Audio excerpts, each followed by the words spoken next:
Brigitte Bornemann, je dirige les publications des énergies de la mer et de Marine Renewable Energy, qui a été créée par mon partenaire anglais Christopher Longmore. Et Michel Ollier, Polmer PACA, je suis animateur de la thématique énergie marine renouvelable au sein du pôle. Alors d'abord être chez Tethys et être partenaire de Tethys, puisque nous sommes, l'ensemble des publications sont partenaires de Tethys, c'est d'abord pouvoir suivre la progression d'une industrie naissante, d'une filière industrielle, et on voit effectivement que Tethys répond en 2013 à ce besoin que les entreprises rencontrent, à la fois se parler et surtout prendre le temps de se rencontrer. Donc le Polmer est présent à Tethys déjà depuis l'année dernière.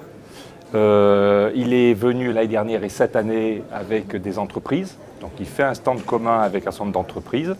Et donc l'objet de notre venue à Tethys, c'est à la fois de parler de nos projets, trouver de nouvelles idées de projets aussi, bien entendu, puisqu'il y a encore plein de choses à faire sur les énergies marines renouvelables.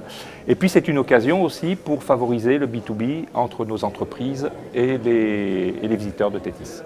Aujourd'hui, nous assurons une veille internationale que nous traduisons en français, anglais, espagnol. L'idée est effectivement d'adapter chaque information et de la resituer dans son contexte politique et géographique. Et c'est là où effectivement nous souhaitons apporter un service et nous apportons un service à des membres, par exemple du Polmer PACA, mais également à des industriels et à des entreprises, aussi bien évidemment à l'administration et aux institutionnels et aux associations. Alors ces outils d'information pour un pôle de compétitivité, c'est extrêmement important en effet.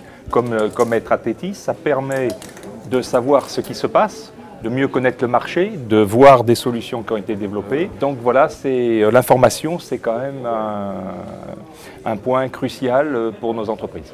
Ce que l'on peut vous dire également, et je crois que c'est important, mon partenaire anglais, Christopher Longmore, a passé un accord avec des Écossais. Donc il y a une joint venture qui s'est produite et qui est créée aujourd'hui, qui permet de faire un répertoire et d'offrir un répertoire sur l'ensemble de la filière, dans un premier temps, l'ensemble de la filière chaîne de valeur sur l'éolien posé offshore.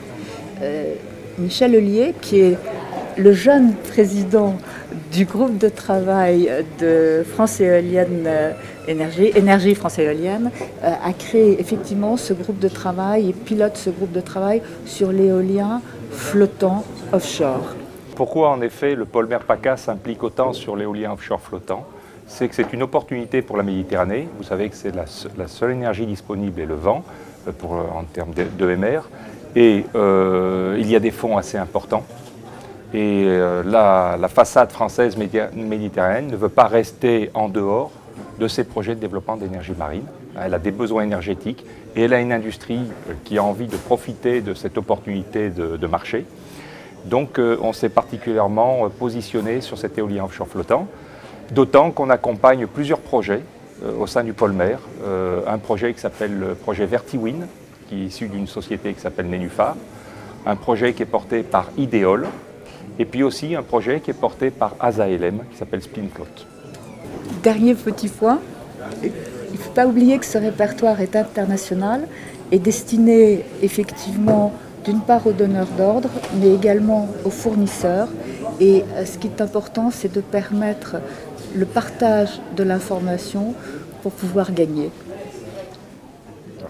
Au niveau information, on peut ajouter pour que nous aussi, on a une démarche au niveau du Polmer PACA qui ressemble, qui est assez proche finalement de ce que fait MRE.